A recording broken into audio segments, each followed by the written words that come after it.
नमस्कार, आप सभी का स्वागत है तिवारी एकेडमी में। और आज हम बात करेंगे कक्षा 7 के लिए हिंदी व्याकरण के अध्याय 19 की, जिसका शीर्षक है समुच्चय बोधक अव्यय यानी योजक। कुल मिलाकर हम कंजंक्शन के बारे में आज बात करने वाले हैं। और मुझे उम्मीद है कि आपने ये शब्द पहले भी सुना होगा कि कंजंक्शन क्या होता है, लेकिन अगर आप फिर भी पहली बार सुन रहे हैं तो कोई समस्या नहीं है। आज के वीडियो में हम इसे विस्तार से जानेंगे। सबसे पहले, जैसा कि आप देख रहे हैं सामने आपके लिखा हुआ है समुच्चय बोधक अव्यय यानी योजक। तो देखिए, यहाँ पे इसके बारे में हमें ये बताया जा रहा है कि जो शब्दों, वाक्यांशों, वाक्यों या उपवाक्यों को जोड़ने या अलग करने वाले अव्यय हैं, उन्हें ही हम समुच्चय बोधक अव्यय कहते हैं। यानी जो दो शब्दों को जोड़े, दो वाक्यांशों को जोड़े, वाक्यों को जोड़े या उपवाक्यों को जोड़े या फिर इन्हें अलग करें, उन्हें हम समुच्चय बोधक अव्यय कहेंगे। जैसे, उसे बात मत बताना, वह मेरा मित्र है। ये दो वाक्य हैं, इनको जोड़ने का काम एक शब्द कर रहा है, वो शब्द है क्योंकि। कैसे जोड़ दिया क्योंकि ने? उसे बात मत बताना क्योंकि वह मेरा मित्र है। राम आ रहे हैं, लक्ष्मण आ रहे हैं, ये दो वाक्य हैं। अब इन दोनों को साथ में जोड़ देंगे, लिखेंगे राम और लक्ष्मण आ रहे हैं। तो यहाँ पे और शब्द जो है वो इन दोनों वाक्यों को जोड़कर प्रयोग में लेकर के आ रहा है। प्रातः काल घूमने जाया करो, इससे स्वस्थ रहोगे। तो अब इन दो वाक्यों को जोड़ देंगे ताकि लगा के। प्रातः काल घूमने जाया करो ताकि स्वस्थ रहो। तुम मेरा कहा मान लो, अन्यथा बाद में रोगे। तो ये जो अन्यथा शब्द है यहाँ पे, ये क्या कर रहा है? इन दो वाक्यों को, वाक्यांशों को जोड़ने का काम कर रहा है। उसने बहुत प्रयास किया, तुम्हारा काम नहीं हो सका। इन दो वाक्यों को जोड़ने का काम ये शब्द कर रहा है किंतु। उसने बहुत प्रयास किया किंतु तुम्हारा काम नहीं हो सका। तो आप समझ रहे हैं कि ये कौन से शब्दों की हम बात कर रहे हैं। ऐसे शब्द हैं जो दो शब्दों को, दो वाक्यांशों को, दो उपवाक्यों को या फिर दो वाक्यों को जोड़ने का काम या फिर अलग करने का काम करते हैं। इन्हें ही हम क्या कहते हैं? कंजंक्शन अंग्रेजी में, यानी हिंदी में योजक कहते हैं, यानी समुच्चय बोधक अव्यय कहते हैं। ठीक है, तो आप समझ गए होंगे। अब समझिए कि जब हम प्रयोग करते हैं इनका, तो इसकी दृष्टि से समुच्चय बोधक के दो भेद हैं। ये दो भेद कौन कौन से हैं?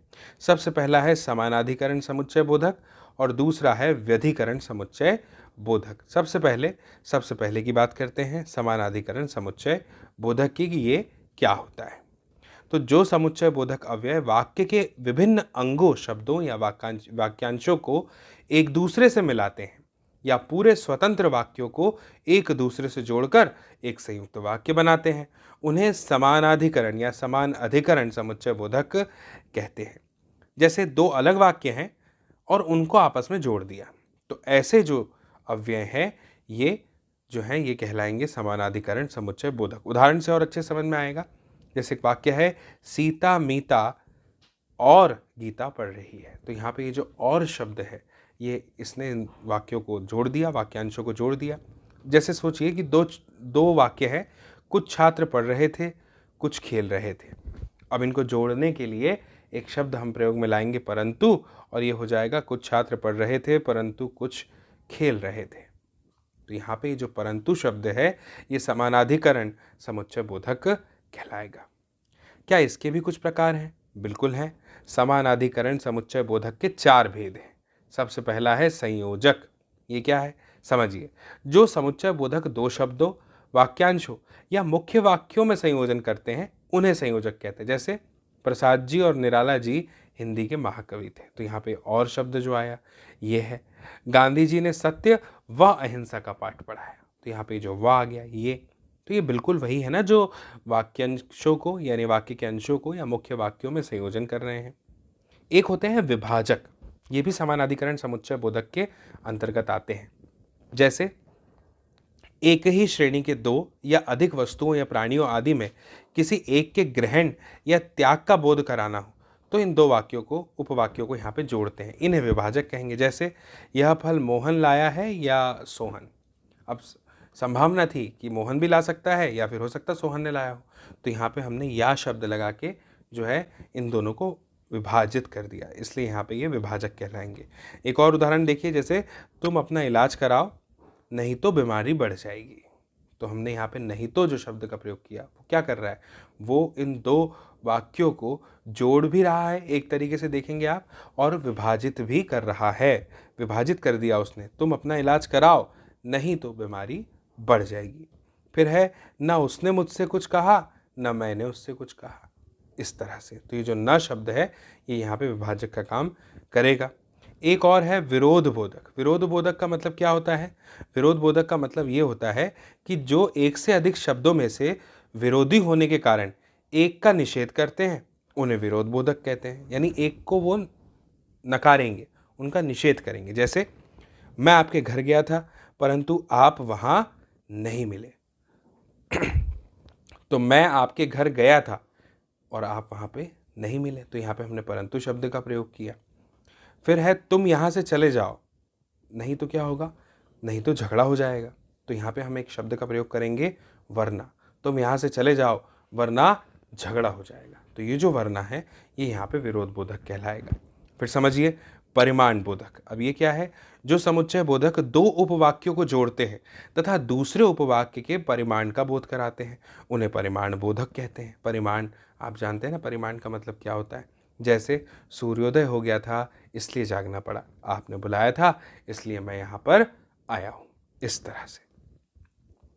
अब इसके बाद में है व्यधिकरण समुच्चय बोधक। तो समझिए ये व्यधिकरण समुच्चय बोधक क्या है? जो समुच्चय बोधक शब्द एक प्रधान उपवाक्य में या एक से अधिक आश्रित उपवाक्यों को जोड़ते हैं उन्हें व्यधिकरण कहते हैं। जैसे यदि तुम पढ़ते तो अवश्य पास हो जाते। अब इसको आप यहाँ पे ध्यान से समझिएगा कि एक प्रधान उपवाक्य है और उसमें एक से अधिक आश्रित उपवाक्यों को जोड़ा गया। आश्रित उपवाक्य मतलब जो पहले से संबंधित है उस पर आश्रित है। जैसे यदि तुम पढ़ते तो अवश्य पास हो जाते। पास होना किस पर आश्रित हो रहा है? पढ़ने पर। यदि तुम पढ़ते तो अवश्य पास हो जाते, इस तरह से। क्या इसके भी अलग अलग भेद हैं? बिल्कुल है। व्यधिकरण समुच्चय बोधक को 4 वर्गों में बांटा गया है। सबसे पहला है कारण बोधक। समझिएगा, जो वाक्यों के उपवाक्यों में कारण कार्य का बोध कराते हैं वो कहलाते हैं। जैसे उदाहरण से आप अच्छे समझेंगे, मैं स्कूल नहीं जा सका क्योंकि मुझे बुखार था। यानी कारण को बता रहे हैं, इसलिए यहाँ पे लिखा है ना कि ये कारण कार्य का बोध करा रहे हैं। स्कूल तो वो नहीं जा सका लेकिन उसके पीछे एक कारण भी तो था, और वो कारण का बोध कौन करा रहा है? क्योंकि मैं स्कूल नहीं जा सका क्योंकि मुझे बुखार था। चूंकि वह निर्धन था इसलिए ठीक से इलाज नहीं करवा सका। तो ठीक से इलाज तो वो नहीं करवा सका। क्यों नहीं करवाया? क्योंकि वह निर्धन था। तो यहाँ चूंकि जैसे शब्द का प्रयोग हुआ है, इसलिए जैसे शब्द का प्रयोग हुआ है, तो ये जो है कारण बोधक के अंतर्गत आएंगे। आगे देखिए संकेत बोधक। ये भी व्यधिकरण समुच्चय बोधक में ही आते हैं। जैसे शर्त या संकट प्रकट करने वाले समुच्चय बोधक संकेत बोधक कहलाते हैं। यदि तुम यहाँ आओ कोई सामान मत लाना। ठीक है, यदि तुम यहाँ आओ कोई सामान मत लाना। फिर यद्यपि उसने बहुत परिश्रम किया तथापि प्रथम नहीं आ सका। तो ये क्या करा रहे हैं? यहाँ पे हमें संकेत करवा रहे हैं। किस चीज़ का? शर्त का या संकट प्रकट करने का। तो इसलिए इन्हें संकेत बोधक कहते हैं।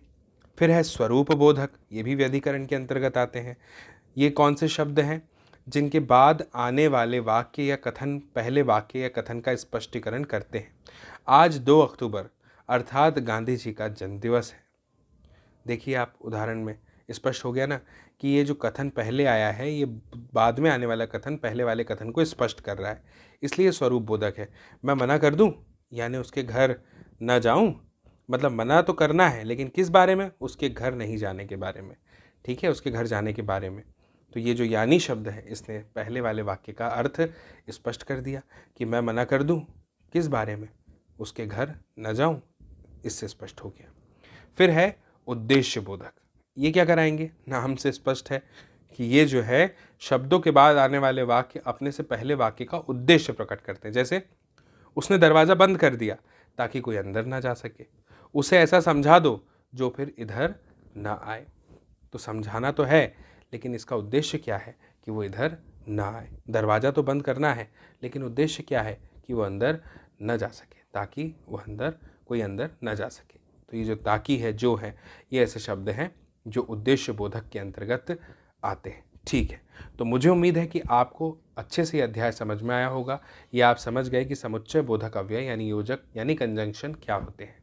तो आप ज़रूर इस वीडियो के लिंक को शेयर कीजिएगा, साझा कीजिएगा अपने दोस्तों, मित्रों, साथियों, सहपाठियों, परिजनों के साथ, ताकि वे लोग भी देख पाएँ इस वीडियो को और समझ पाएँ इस जानकारी को। बाकी फिर मेरी आपसे जल्दी मुलाकात होगी अगली नई जानकारी के साथ, नए वीडियो में, और तब तक के लिए आप सभी को मेरा नमस्कार।